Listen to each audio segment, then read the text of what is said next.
સહજાત્મ સ્વરૂપ પરમ ગુરુ. ભાવ મન એ જ આત્મા છે.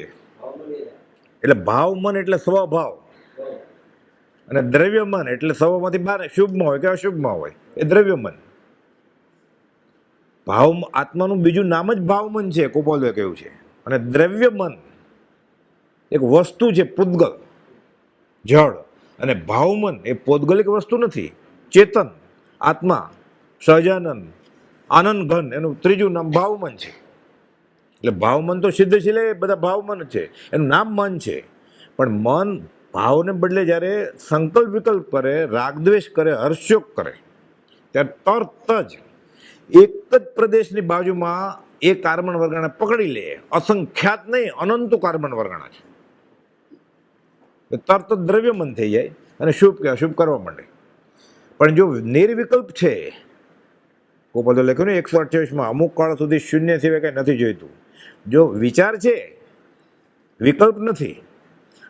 એમ કે ને ધ્યાન કરો, વિચાર શૂન્ય થઈ જાય. વિચાર શૂન્ય જેવી વસ્તુ જ નથી કાંઈ, તો એ પથરો થઈ જાય. ઉપયોગ લક્ષણ બંધ થાય જ નહીં નિગોદમાં પણ આત્માનું, ધરબાઈ જાય તોય સાવ બંધ ન થાય તો પથરો થઈ જાય. એટલે એને સંકલ્પ વિકલ્પ ન થાય, આ શૂન્ય દશા છે. આ નિર્વિચાર દશા છે. વિચાર બંધ કરી દો ને, નિર્વિચાર દશા કહેવાય. એ કોઈ વિકલ્પ નથી આને. એને લાંબી મર્સિડીઝ આવે ને તો એને ખબર પડે કે આ લાંબી આવી કાર, એને એમાં હર્ષોક ન થાય કાંઈ, પણ આ પ્રતિબિંબ પડે આરસેમાં. ગિરિસર દિશે મુકર મેં ભાર ભીંજવો નહીં. મહાસાગરના મોજા ઉછળે છે, આરસીનો કાચ ભીનો ન થાય. ગિરી સર દિશે મુકર મેં, મુકર એટલે અરીસો, સરોવર હિલોળા મારે, આરસીનો કાચ ભીનો ન થાય. દાવાનળના ભડકા બળે છે, આરસી ગરમ ન થાય. સિદ્ધના જે દેખાય બધું ચોખ્ખી થઈ ગઈ છે, એને કંઈ મતલબ જ નથી. એટલે જળ જેવું જ છે ને, પણ ફરક એટલો આરસીનો ઉપયોગ નથી, અને ઉપયોગ સહિત. આ ઉપયોગ સહિતા છે, એનો કરતા ને ભોગતા થાય એટલે આનંદ આવે ને શાંતિ આવે. આત્મસિદ્ધિની 122મી ગાથા. અથવા નિજ પરિણામ જે શુદ્ધ ચેતના રૂપ, કરતા ભોગતા તેનો નિર્વિકલ્પ સ્વરૂપ. જો કાંઈ કરતો જ ન હોય, પોતાનું સ્વરૂપે ન ભોગવતો તો પથરો થઈ ગયો સિદ્ધનાજી. એમ નથી, પાછું પરિપૂર્ણ કરતાપણું છે, પણ પોતાના સ્વભાવનું જ. એટલે સતત શાંતિ ભોગવે. ક્યારથી શરૂઆત થઈ? સ આદિ. ક્યાં સુધી? અનંત. સાદી અનંત અનંત સમાધિ સુખમાં. તો થાક ન લાગે પછી? એક વાટકો, બે વાટકો દૂધ પપત થાકી જાય ને આપણે. હવે નહીં, એ કંઈ ખારું લાવો, પાપડ કે દાળ ભાત, તીખું લાવો. અનંત વીર્યનો ધણી છે, થાકે જ નહીં. ગુણ છે, ગુણ પ્રકાશ કે અનંત વીર છે, નહીં તો થાકી જાય. ખાઈ ખાઈને થાકી જાય ને. તો એમ શાંતિ સુખમાં એકને એક જગ્યાએ અનંત કાળ સુધી ચાલે. એ 10 મિનિટમાં પગ બદલાવવો પડે છે આપણે, તો અનંત કાળ કેમ ચાલે? એટલે બધા આખું પદાર્થ વિજ્ઞાન છે આ વિતરાગ વિજ્ઞાન. બધું જાણીને સર્વજ્ઞ વિતરાગે પ્રકાશ્યું છે. અને આ તો દિગંબરી ગ્રંથ છે, એટલે દિગંબર ગ્રંથને આધારે ગોપાલદેવ પૂર્ણ પુરુષ છે. નિયમ સરનો 146મો શ્લોક છે આના અનુસંધાનમાં, કે જે આવી રીતે જીવે છે ને પરભાવને છોડીને, એનામાં, એટલે શ્લોકનું ગુજરાતી ભાષાંતર છે, ટિપ્પણીમાં 254મો શ્લોક છે. 146મી ગાથા પદ્મનંદી આચાર્ય નિયમસરની, એની ટિપ્પણી અર્થ કર્યા હોય ને, એમાં 254મો શ્લોક છે કે સેવે છતાં અણસેવતો સેવક બને, કાર્યતની ચેષ્ટા કરે પણ કાર્ય કરતા નવ ઠરે. પૈસા ગણે છે, વેપારી નથી. છોકરી તેડી છે, એ પિતા નથી. કેમ કે છોકરી જ આત્મા છે, તો આત્માને ક્યાં પિતા હોય? કાશી આત્મા છે, કાશી છોકરી નથી. તો જો હાથમાં એ આત્મા હોય તો એને પિતા કેવી રીતે હોય? એટલે પોતે પિતા છે એના નહીં, પોતે આત્મા છે. સેવે છતાં અણસેવતો સેવક બને. એનો વ્યવહારિક દાખલો છે સમજવા માટે. થોડું વિષયાંતર થાય છે, પણ આ જાણવા જેવું છે આપણે ગોપાલદેવની દશા માટે. એક દુકાન કરી મોટી શેઠિયાએ તો પરદેશમાં રહે છે, પણ ઇન્વેસ્ટ કરી ગયા અહીંયા. ધમધોકાર ચાલે દુકાન. રોજ સાંજે દુકાન બંધ કરે ને એટલે હિસાબ મોકલી દેવાનો, બેલેન્સ શીટ આપી દેવાની. અને આજનો ઘરાગી 10 વાગે દુકાન ખોલે, 6 વાગે બંધ થઈ જાય. જેટલો નફો થાય શેઠને, નુકસાન થાય તો શેઠને, તો મેનેજર દુકાન ચાલવે છે, પગારનો ધણી છે. તો નુકસાન થશે તો કોણ ભોગવશે? શેઠ. આનો પગાર તો કંઈ ઘટવાનો નથી. નફો થશે તો કોણ કમાશે? શેઠ. આનો તો પગાર એટલો જ છે. મેનેજર દંડાતો નથી ને નફા નુકસાનમાં, કે ભાગીદાર નથી. સેવે છે, દુકાન કોણ ચલાવે છે? બધાને એ જ આપે છે. નારિયેળ આપો તો મેનેજર, ઓલો તો અમેરિકા બેઠો છે. એમ મેનેજરને મતલબ જ નથી કાંઈ. એ કામ કરે છે કેમ? પગાર લેવો છે એટલે. આ કામ કરે જ ઝવેરી બજારે કેમ? પહેલાંનું કર્મ બાંધ્યું છે એટલે. પહેલાંનું કર્મ કરેલું છે, એ સેવે છે છતાં અણસેવતો છે. એ લગ્નના ફેરા ફરે છે પહેલાં ભૌગોલિક કર્મ બાંધ્યું એટલે. એને ખબર છે પૂરો ઉપયોગ છે કે હું ભવના ફેરા ઉકેલું છું. 1 થઈ ગયો, 2 થઈ ગયો, હજી ઉકેલવા છે.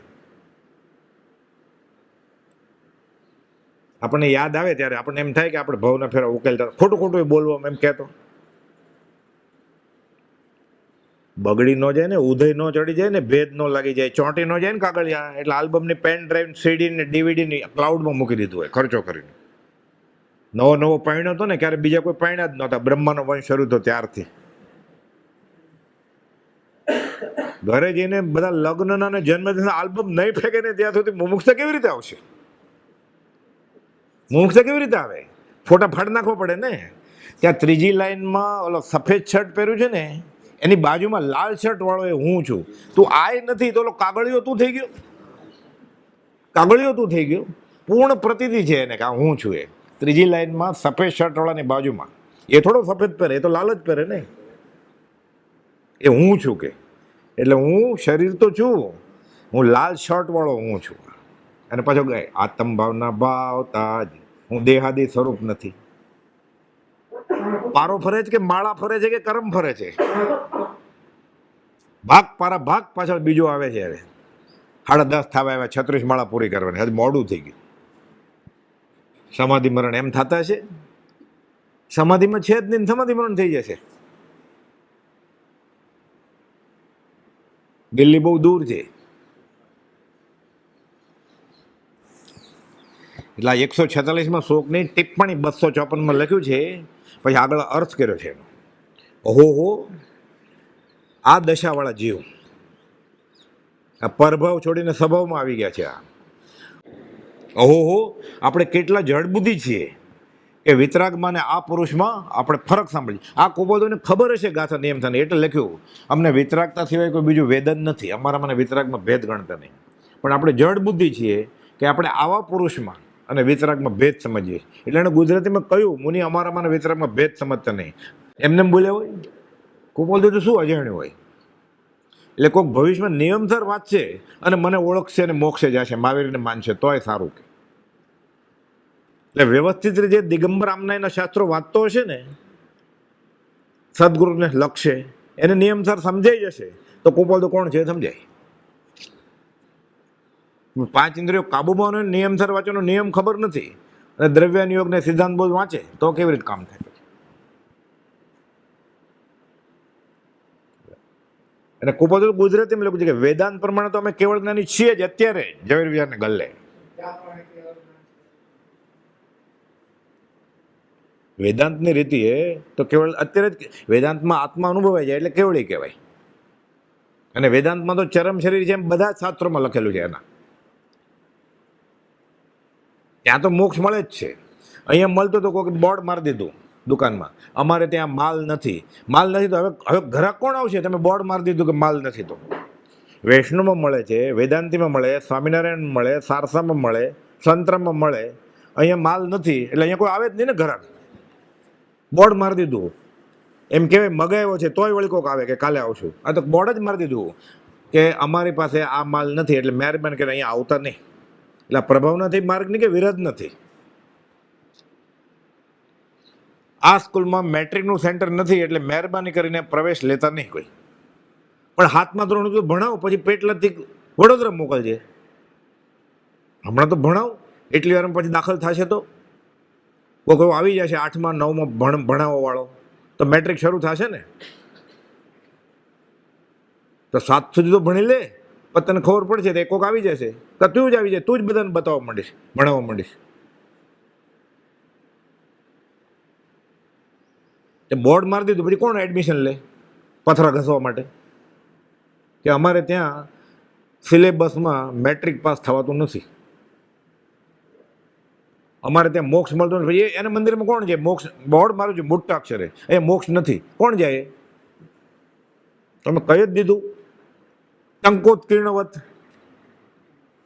કે આ કાળે કેવળ મોક્ષ અમારે ત્યાં મળતું નથી.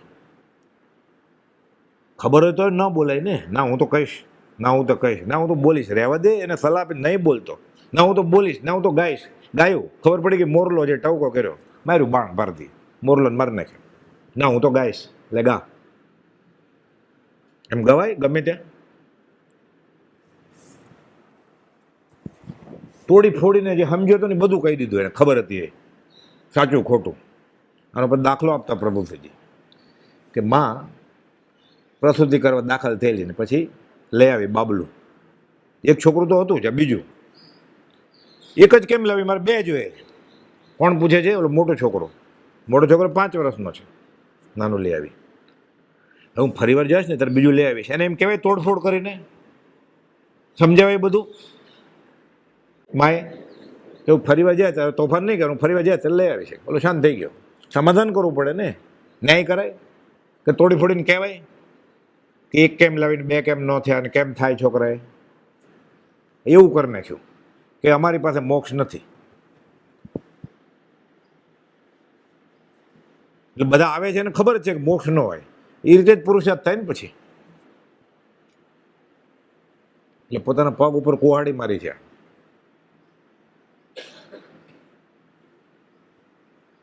કુપોલ અમે તો માનીએ જ છીએ અને ના આજ્ઞા આપી છે ઉપદેશ એમાં 703, 711, 717, 720 પાના ઉપર કે આ સાંભળવાની મનાય છે. પછી લખ્યું છે અજ્ઞાનીઓ આજે કેવળ જ્ઞાન નથી એમ કે છે, અને અજ્ઞાનીને સાંભળવા છે વચનામૃત હાથમાં આવ્યા પછી.